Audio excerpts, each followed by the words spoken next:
So I started when I was on my own with 2 kids, single mum, and I literally didn't have a penny. I got to 4 properties and it fell apart. Build my knowledge, take action, build my mindset, but absolutely build my network so that I can find more opportunities, bigger opportunities, and go a lot further, a lot faster. You can't spell SA. You can't spell HMO. So welcome to Property Investing with Abby. On today's episode, we're going to be looking at how free property investors got started in property, and we're going to ask them, if we wound the clock back and they started with 0, how would they get started now, knowing what they know now? So I started when I was on my own with 2 kids, single mum, and I literally didn't have a penny. When I say I didn't have a penny, I actually have minus 24 grand. I saw an article by Paul Smith in Touchstone, and he'd basically written an article about how you can do property using other people's money. And I can remember at the time, it like blew my mind. I was like, what? You can use somebody else's money to get started in property? Now, my first ever property strategy I did was something called rent to rent, where you rent a property from a landlord, you then put it on booking.com Airbnb and use it like I used it as a holiday cottage. And then I would have guests that came and stayed. They'd give me money for staying per night. I would then pay my rent to the landlord, and I'd be left with about £2,000 to £3,000 net profit every month. The more I got into property, I realised it's a bit like Lego. If you just had a load of Lego and you had a picture of like a Lego castle, many people couldn't take that Lego and build the exact castle. No way. But if you have the instructions, you can build the castle bit by bit. And I've actually done it with my kids. Looked at the box, thought, oh my God, that's Lego City. How am I going to build that? Then the instructions, you build it. Property investing's the same.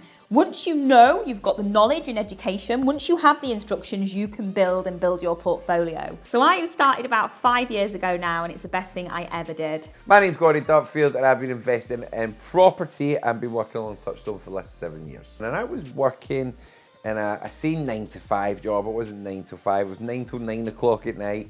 Not Monday to Friday, it was Monday to Saturday. I'm pretty sure a lot of you are in the same situation. I just had this little feeling, I say a little feeling, it was quite a big feeling in my stomach that I wanted something more. I wanted to do something different in my life. I just didn't want to do the same old every single day. I didn't want to work with somebody else. Now, I knew Paul did this property thing, but I wasn't really sure on what it was he did. So I went in, I had a conversation with him, and he enrolled me on the program that he was running at the time. So within the first 4 months of doing that, I'd already left, well, I'd made enough money to leave my current job at the time.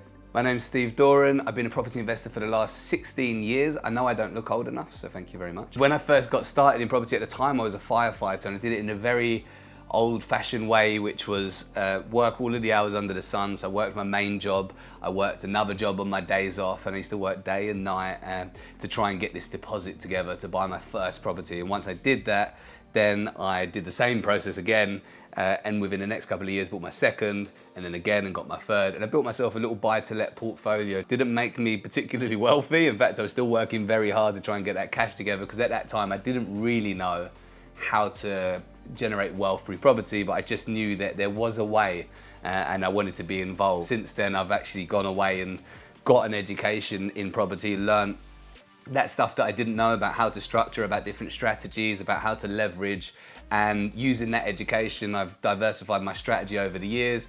I'm now heavily invested into HMOs, and over the last year or two, I've been investing in service accommodation as well.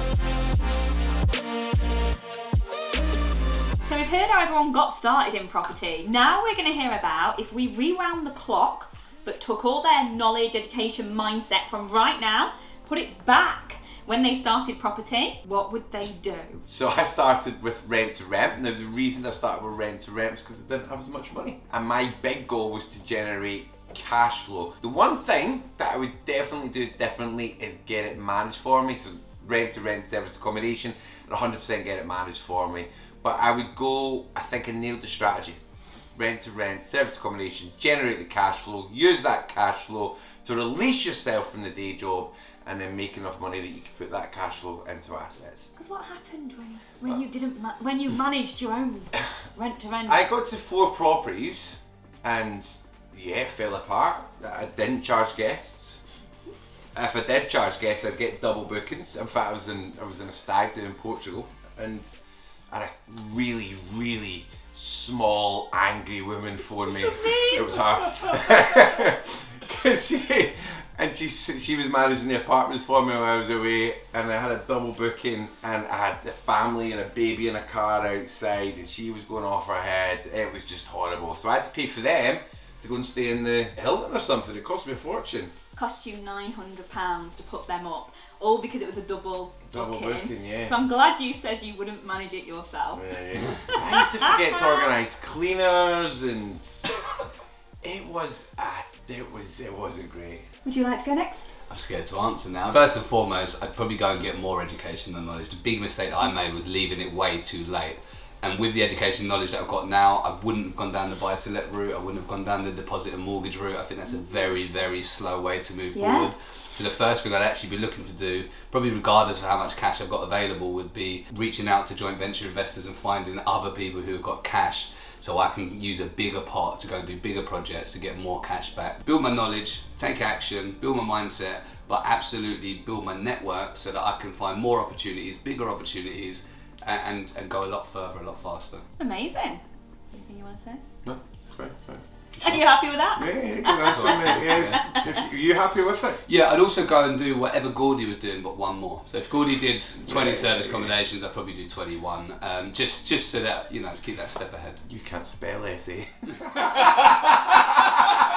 can't spell HMO. So if I was starting again, what I would go and do is go and lend money from joint venture partners, because I didn't know you could lend money from other people to build your property portfolio. So I'd be straight out there to private investors. I'd do 4 flips. So I'd buy a property, do it up and sell it using the investor's money, pay the investor back, and out of my 4 flips, I'd be looking to make about 150,000 each. So I'd have 4 pots of 150,000. I would then go and buy 4 commercial properties, all with a 15-year FRI lease, netting me about 30 grand each, and that's how I would do it to get to us. Do you think it's a bit unfair that she gets the question before she asks? She thought about it, didn't she? I saw her checking her notes before she came in here. She write them in the corner here. For commercial properties. Yeah, you did that well. Bet you've even got the location of them, don't you? Would you buy any of them in a SAS or a SIP? Keep it efficient, or are you just going straight in with the commercial? Come on, boys, let's play nice.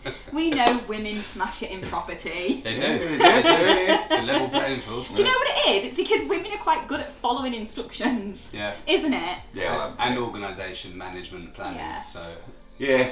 But just to be fair, on a serious note, it depends what situation you're in at the start. Because if you've got money, you don't need to go and raise money. You don't need to go and get reds or rents like I specifically did. Very so true. Everyone starts from somewhere different.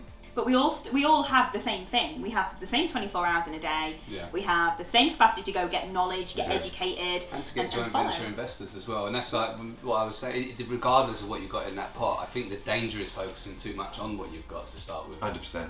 Yeah. It limits you.